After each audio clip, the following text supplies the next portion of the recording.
they've been sold. And this happened over and over and over again. And when it was happening with too much frequency, I decided naively to leave the business, go into another business, but use the same techniques. I thought the problems I was having were because of the product, not because of my approach. So I quit selling cookware and started selling mausoleums. Did that for 1 year till I ran out of prospects. Sold life insurance for a year, burglar and fire alarms for a year. Same results, only made sales, not customers, no repeat business. Rarely did I get a referral. And it finally hit me after 4 products and 6 years that it must have been my approach.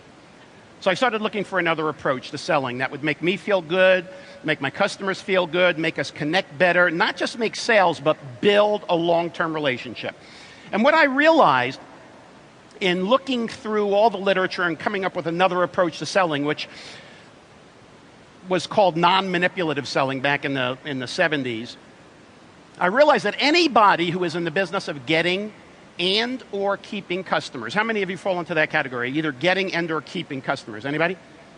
All right. Anybody who is in the business of getting and or keeping customers has to go through 4 basic steps to get to the ultimate of customer loyalty and customer retention.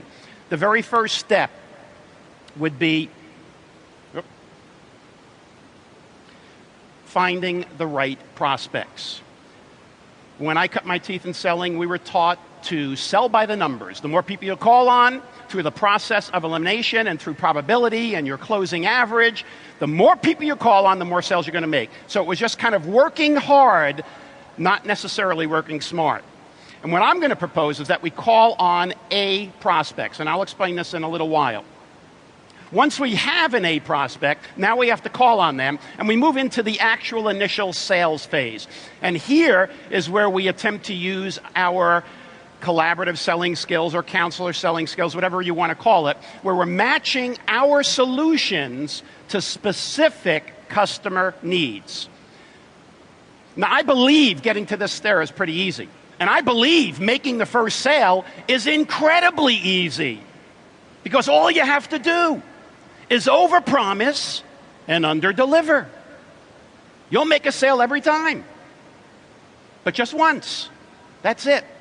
So if we want to move to the next stair, a repeat customer, what we need to do is create a moment of magic. Now, what's a moment of magic? This is where we consistently exceed customer expectations. When you exceed a customer's expectations, you create a moment of magic. Fall short, you create a moment of misery.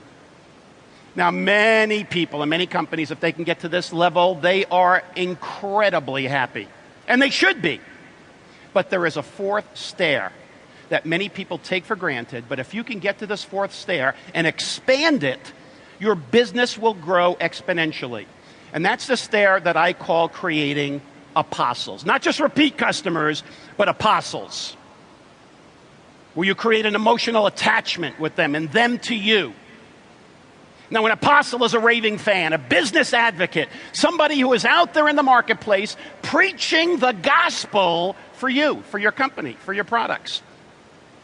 How many of you, right off the top of your head, can think of at least one customer that you have who you would truly rate as an apostle? Anybody? An apostle? All right. What value would you put on an apostle? Anybody? Priceless. How many of you believe that if in the next 12 months you can create just one more apostle than you have today, so 12 months from today, you'll have one more apostle. How many of you believe that if you can create that one more apostle, that your business, your revenue, and your profit would go up? How many believe that? All right, so let me get this straight. Almost everybody in here has an apostle. You think apostles are priceless. If you had one more, just one more, that your business, your revenue, and your profitability would go up. So here's the last question. How many of you have an actual written step-by-step action plan to get that apostle? Can I see your hands? And I want you to look around. There's none. None that I can see. None. It's unbelievable. We know their price.